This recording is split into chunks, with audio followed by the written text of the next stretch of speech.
Sports, along with the evolution of social media, has allowed people to connect with content creators and artists more than ever before.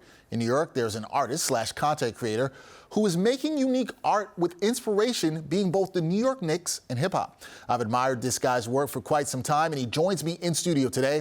It's the creator of Bocker Backpages, the illest Knicks newspaper in town, Steven Dilakian. How you doing, man? Welcome to the show. I'm doing great, Dexter. Thank you so much for having me on here. It's really an honor. Excited to talk to you about Bocker Backpages today. Well, look, I'm happy to have you here, Steven. It's so great to have you here because I've been a fan of your work for so long, and people got to see. Look how he came dressed. He came ready to go, sporting the gear, the Knicks throwback gear. I love it. Like, everybody's got to see it. Look at that I'm shirt. wearing my JB t-shirt, you know. It.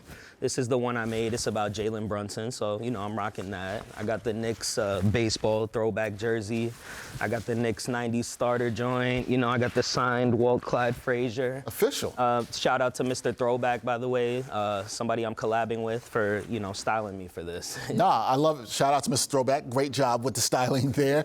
And, Steven, I got to start with this for you because there might be people who are not familiar with your art and your work on social media. Can you describe your work and let people know what is Bocker Backpages? There might be some people out there who have no idea what it is. What is Bocker Backpages, and describe your art for us? So, I mean, Bocker Backpages, like you said, it's the illest Knicks newspaper in town. I focus specifically on the Knicks, but it's really about doing it in a humorous and almost like, it's kind of slapstick on a level too. You know, I'm trying to make you laugh, but I'm also trying to give you the Knicks news in a timely manner. And I'm a graphic designer, really. So it's about making it artistic and having that art punch up in everything I do.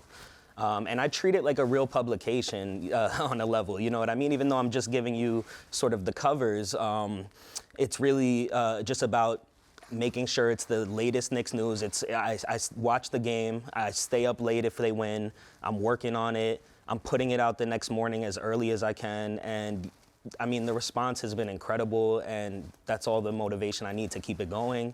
I've expanded to doing a few other series outside of just the newspapers. I do one called Digging in the Knicks Crates, and you know, that's really just about highlighting some of the most iconic, you know, New York rap albums, and I'm big into the hip hop scene. So I'm doing a lot of cool things, but you know, in general, it's really about having a home for Knicks art and just somewhere where people can come to laugh and see something artistic and kind of unique and fly and different. No, I love it, and I've loved the artwork. I've been following your work for quite some time, and obviously I love all the inspiration with hip-hop. We'll get into that in a second, but I want to talk to you about this because you're born and raised New Yorker, Steven, Upper West Side, representing from there.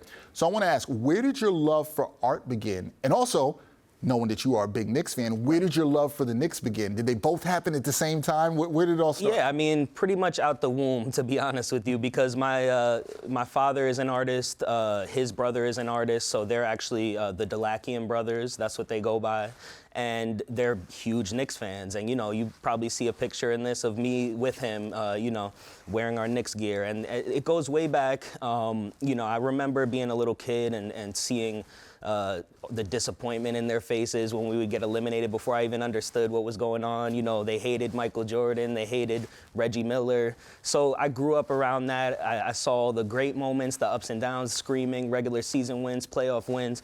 So I'm just a Knicks fan, and the thing about Bocker Backpages is, like, you know, the newspaper idea, look, the reason it's called Backpages is because it's based on a sports back page. And shout out to New York Post, huge inspiration to my work, obviously. I grew up going to high school. I used to take the subway, right? I would go to the store, get the bacon, egg, and cheese, get the sports, get the New York Post, and look right at the sports back page, read all the articles. And at that time, there was no social media, right? So it was really about, like, that was my Knicks content. And like that, I was so looking forward to that every day. And it's like, how do I recreate that nostalgia for Knicks fans? Of course, New York Post is still doing a phenomenal job, right? But I wanted to make something a little more, I don't have to play by the traditional rules of media, et cetera. So I'm just trying to make outrageous, sort of funny things that Knicks fans can relate to, and there's always a touch of nostalgia. That's what it's about. Yeah, one of the things I definitely connect with, we pretty much had a similar upbringing in terms of going to high school, right? I was always grabbing the paper, the New York Post, reading sports pages. I was traveling to school, right? So seeing that iconic style within your art is really refreshing to see. Now, speaking of iconic, one of the things, I mentioned this before, that I love about your artwork, right, because I'm a big hip-hop head here, too, you incorporate a lot of the iconic hip-hop album covers, particularly New York hip-hop album covers. So I got to ask you, what made you decide to do that, add that in? And also, what's the favorite hip-hop album cover that you have that you incorporated your art into? What's your favorite there? Yeah, I mean, so I'll just say maybe my favorite first is either the God's Brun one, which you'll probably see on the table or on the TV, but and maybe the JB one that I'm rocking today. You know, I love those ones. I love Jay-Z. I love Nas, obviously. The inspiration for it was really, I grew up on hip hop. I remember listening to like the Rough Riders album in like 3rd grade, and you know, I've been big about hip hop for a long time. And I also, you know, I got some bars myself, but you know, that's for a different, maybe for a different lifetime or something. But you know, it's something I've always looked up to, and you know, the art for albums is just super influential for me and iconic, and you know, like the Jalen B and Randall Paid in Full design that I did, you know, I just love that cover, period. And to add some flair, to be able to make some funny joke tracks that are based on like what's happening in real time with the Knicks, you know what I mean? So like, the other day I did, you know, the 3 young boys just went crazy, right? Like Quentin Grimes and Saw that. Emmanuel Quickly and Obi Toppin. So I did like a QG unit thing highlighting Quentin Grimes and the boys, obviously. And, you know, like I made some tracks like Stunt 138 instead of Stunt 101 because we just dropped 138. So it's like little things like that I try to throw in as like Easter eggs to the fans. And like they look forward to that. They love those details. And yeah, man, my love for hip-hop is really just where that came from. Yeah, I love that. Anytime you can have hip-hop and basketball come together, that's a love for me right there. So I love what you're doing with that. Now, for people watching this, they might say, okay, we can just see Steven's art, Bocker Backpages on social media, but it's more than that right now, okay? You have some shirts, you got merch that are being sold at Mr. Throwback. Shout out to him, his store in the East Village. Right. What was the inspiration to take your designs from social media to selling merchandise, right? Because that's a whole different game, a different lane there. So what was the inspiration to do that? It is a whole different lane and ball game, and honestly, this is something I've been doing maybe a little bit over a month at this point, the merch piece. I started out sort of through some grassroots connections and things like that I made, and then as more attention came to my stuff, I'm able to now partner with Mr. Throwback. But the real inspiration for it was that a lot of my followers were requesting it, you know what I mean? And some of them were, you know, very influential people in the space, like Kazim Famuide from MSG Networks, Ashley Nicole Moss, you know, you're familiar with them, obviously. A few other people, and they just would always comment, these need to be t-shirts, like we need these as shirts. Like I can, you know, I pin those to my profile, go check it out, because I knew I wanted to, but I needed that push from people like that. You know, the Kid Mero, he's been a huge advocate of my work. He's one of the most engaged followers I have, and like that's big for me. And he also said, you gotta launch a collection. People request books, like with all the art at the end of the year. They want like a coffee table book or something. So I want to do all that for all these people and figure out how to make it, you know, something where there's a ton of different options for people and things like that. Yeah, no, that's good. It shows a lot of people that you can start in one place with an idea and it can expand into so much more. And talking about the expansion, right? Right. You've now had some Knicks players. Not just people like me and other people in media. You've had some Knicks players who've noticed your artwork. What's that been like for you, knowing that players on the team are actually seeing your work and saying, hey, I might want a t-shirt. I might want this on something else. What's that experience been like for you? That's been a dream come true, if I'm being honest, because, you know, at the end of the day, I do this because I'm passionate as a Knicks fan, right? And I've spent a lot of time, like I said, in the PR industry, and you know, so that gave me sort of both sides and an understanding of how to promote it and market myself. But it's just a surreal feeling to know that I switched over to being something more creative, and these players are responding and their families.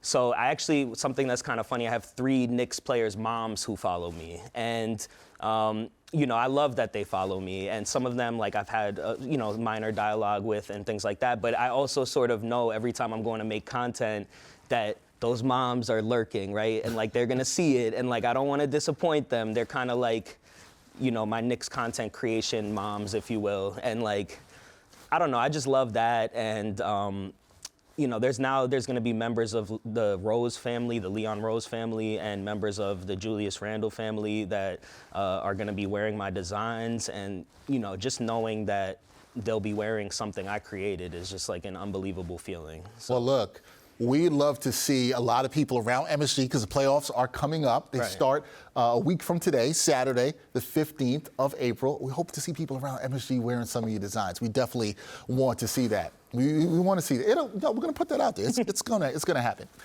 Let's talk about this season for the Knicks, okay? Let's talk some Knicks basketball, right? Because they will be the 5th seed in the playoffs. They're going to play the Cleveland Cavaliers. Everybody knows that. In your eyes, has this season been a success? No matter what happens in the postseason, do you look at this Knicks season, 2022-2023 season, as a success? Absolutely. I think this is one of the best seasons of my lifetime, other than also like the 3 to the Dome era, if you will, the mellow years, like around 2012, 2013 time frame. But, I mean, we haven't had a point guard like this since the turn of the century, you know what I mean? And I think there's a lot of excitement. We have a great core. We have a ton of young players we drafted late in the first round. So our front office is showing how competent it is. The players are performing and growing at like a great rate. I mean, there's so much to be excited for. And we still have enough assets to, pull off some type of huge trade potentially. And I don't even know if we 100% need that, to be honest with you. We have a great core, and something great is being built here. Good space for the Knicks fans to be in right now. So when you look at this season, right, and you look at Jalen Brunson emerging as a leader, Julius Randle having a bounce-back season, you look at the development of Emmanuel Quickley and Quentin Grimes. If you got to pick one player, okay, who's been the most impressive Knick in your eyes this season? So, I mean, everyone you just named has been impressive, right? And even Mitchell Robinson, I'll add to that mix because, he used to have trouble staying on the court, staying healthy. I feel like he's addressed that a lot. I'll say if I had to pick who's the most impressive, it would probably be Jalen Brunson, just because it was a mystery box. We didn't really know what we were fully getting. We saw some potential, obviously. He did a great job with Dallas in the playoffs, but there was huge percentage of this fan base that was opposed to that move and thought it was not the right way to spend our money and tie up our money. And now it's looking like this huge bargain. So I feel like, it has to be Jalen Brunson, but I'm super impressed with Julius getting back to like that MVP level kind of play, or sort of in that conversation. And Emmanuel Quickley is literally becoming a star, like game by game. Quentin Grimes, you can tell he has a huge ceiling. So I'm really excited about all that. All right, really excited about this. Okay, I'm going to put you're in the hot seat now, okay? We're going to put Steven in the hot seat here because this is about playoff predictions. And I think one of the big questions, Steven, going into the playoffs here is Julius Randle going to be 100% healthy in time for the series against Cleveland? If he is not healthy, do you think the Knicks can knock off the Cavs? That's one. And the second part I have for you in this hot seat is, what is your prediction for the series? Right now, I know we're a week out. What's your prediction for the series? So I'm going to say my prediction for the series is that we go 7 games. It's a dogfight, right? I'm not obviously sure when Julius will be available, but knowing how durable he is in general, he's really an Iron Man for us. I think there's a strong chance he'll be available, or at least really early in the series. And, fingers crossed, because we really need him out there, man. They've been playing pretty well, picking up the slack without him. And it's not only without him. When we didn't have Jalen, I thought they were playing great. When we didn't have Mitch, I thought they were playing great. I mean, we have a legitimate team, and we're deeper than the Cavs, But the Cavs also have that chip on their shoulder because we beat them 3 out of 4 times this year. And I know it's going to be a dogfight either way, but I'm confident that the Knicks pull it out, man. And, I'm obviously a little biased, but we got this, man. We got this. Yeah. Just a little. Okay, Knicks in 7. Got your prediction on record. That's my prediction. Knicks in 7. Feeling confident. That's what we like. Okay. Yeah. Last but not least, got to talk to you about this. We talked about your creations over the past few years, and people should know Steven's only been doing this 2 years with Bocker Backpages, just in 2 years, right? So I have to ask you this, with all the growth you've had, obviously I've been a huge fan of your work. What's next for yourself in Bocker Backpages? Have you allowed yourself to think a little bit about the future, and what's next for yourself and what you're doing with Bocker Backpages? Yeah, I mean, I always think about the future, and I'm really focused on this, and I'm all in on this at this point, you know what I mean? Graphic design, that's what I was put on this earth to do, you know what I mean? Make art, create. and I'm finally getting back to that the way I should be. So, but as far as the future of the brand, I see myself expanding to talk about more than just the Knicks. You know, the Knicks will always be my first love, but at the end of the day, I'm a Yankees fan. I'm a Giants fan. You know, my family members are Rangers fans, and you know, I'm kind of more of an honorary Rangers fan. Like, I'll pop in for the playoffs. But at the end of the day, I understand all the fan bases in this city. I love that people are so passionate, and I could see myself expanding this to all teams, and you know, maybe even establishing a digital newsletter where there's actual articles that accompany the covers I'm making, right? And people will come. I'll be able to tease the new drop, like on my page with the cover, and then there's actual supporting content that people could maybe, you know, subscribe and take a look at. So I have a lot of different things I'd love to start, and I wanna look into sort of building out a little bit more of a team, because right now it's just me doing all this, and you know, it's a lot to juggle, because I like I said, I really treat it like a publication, and I'm really trying to make sure I put something out every single time the Knicks win, and that it goes hard. And I hope the fans feel that way. I'm sure they do. The response has been awesome. Well, look, man, I think you are absolutely connecting with a bunch of fans out there who are seeing your work, seeing your art. It is a lot of work that you're doing out there. And listen, I appreciate it. I like seeing it when I'm scrolling through on the gram or on Twitter, and I see the work you do. And I'm always looking forward to what is the next shirt design? What's the next hip-hop album cover Steven is going to come out with? I appreciate your work. I also appreciate you being here, my man. Thank you so much. I really appreciate you being here. That is Steven Dilakian, the founder, creator of Bocker Backpages. If you don't know about it, go check it out. It is the illest Knicks newspaper in town. You should check it out. You see the gear right there. Steven, thank you for coming through. Appreciate you. Thank you. We'll have to do this again. I would love to, man. It would be an honor. All right, appreciate it again. Check out that work. Till next time, y'all. Peace. Peace.